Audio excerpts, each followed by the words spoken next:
Coach, thanks so much for joining us on the call today. If you could take a minute to tie up the game against Oklahoma State, please, and that we expect to see as you play at home for the first time Saturday against Louisiana. Yeah, just like I said last week, I think Oklahoma State is an outstanding football team.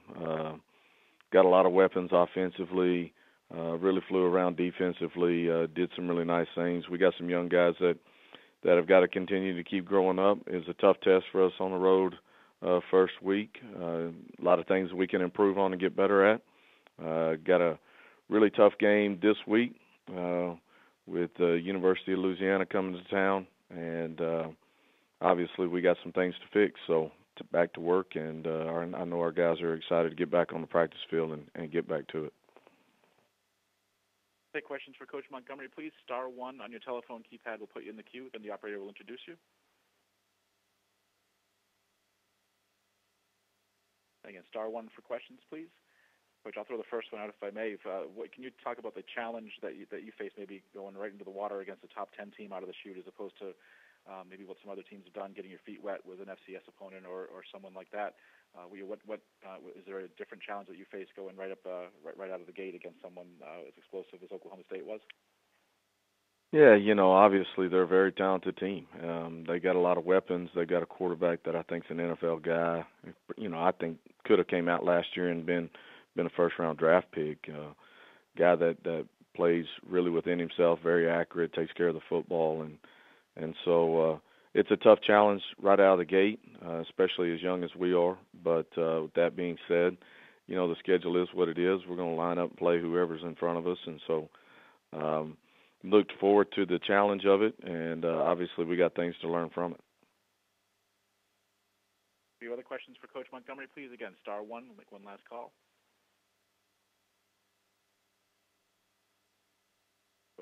We do have a question come in. Thanks. Thank you. Our first question will come from Billy Embody with 24/7 Sports. Coach, what did you think of President and Skipper in that game? Just working between the two of them and how they handled themselves. Yeah, that was our plan going in. We were going to play Chad the first two series, play Luke the second two, and then kind of see where it falls after that.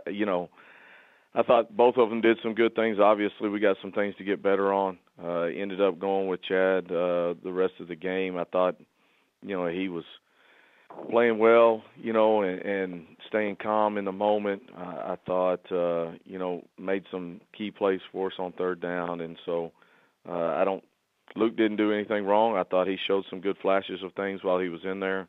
Both of them obviously have got things we got to work on and got to grow and get better, but still feel good about them. Just got to continue to keep growing. Thanks, Coach. Thank you. Next we'll hear from Derek Sharp with USF Radio. Coach, while some teams will schedule an easier guaranteed win as their first game, obviously you do not take that course. What positives did that choice to schedule Oklahoma State bring to you?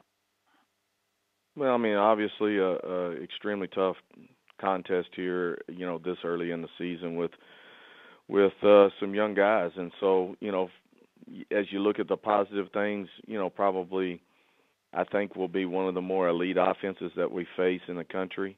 As you sit back and you look at it, you see where there's bright spots and things that we're right there. We just got to finish some plays. It's also going to show all your flaws, and so we've got a chance to kind of see that, and obviously got work to do. And now we're at the point of putting those things back together and correcting some things and getting back on the field and trying to get on the right track.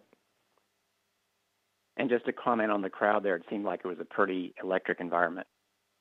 Yeah, it's a great environment. If you've never been to Stillwater on game day, student section's loud. The fans are into it. It's a tough environment to play in.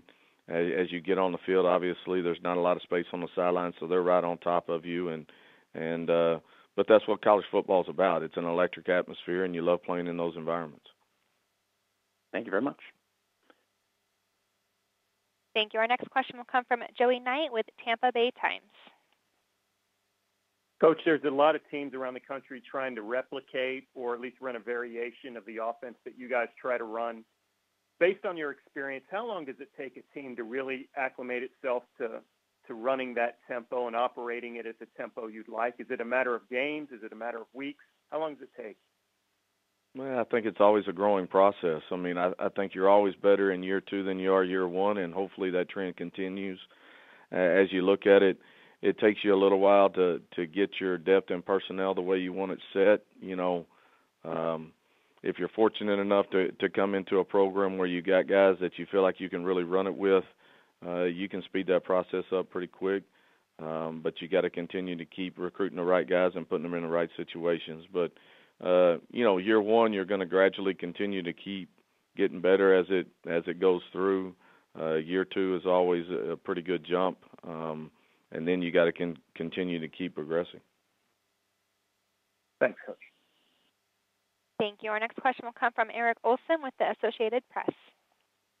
Yeah, Coach, special teams play has kind of been in the spotlight, kind of magnified by that Alabama-Florida State game. But you guys had a special teams touchdown on that fumble recovery, and I was just kind of curious. Do you think in the preseason is enough time spent on special teams, or does it get short shrift in the preseason, and is that something that is allotted enough time as you go into a season? I guess every coach is different on how they approach what they put in. You know, we try to spend a significant amount of time on it. Obviously, with the change of our practice schedule and taking 2 days away, made it a little more difficult, I think, to really get everything in and done the way you wanted to get done. But if you look back traditionally throughout the history of college football, without scrimmages, the special teams aspect is pretty tough and always a concern as you get into those first 2 to 3 weeks of the season. Thank you. Henry, any final questions for Coach Montgomery, please? Star 1 on your telephone keypad, if so. Coach, thank you for your time today. Look forward to talking to you again next Monday. All right. Thank you.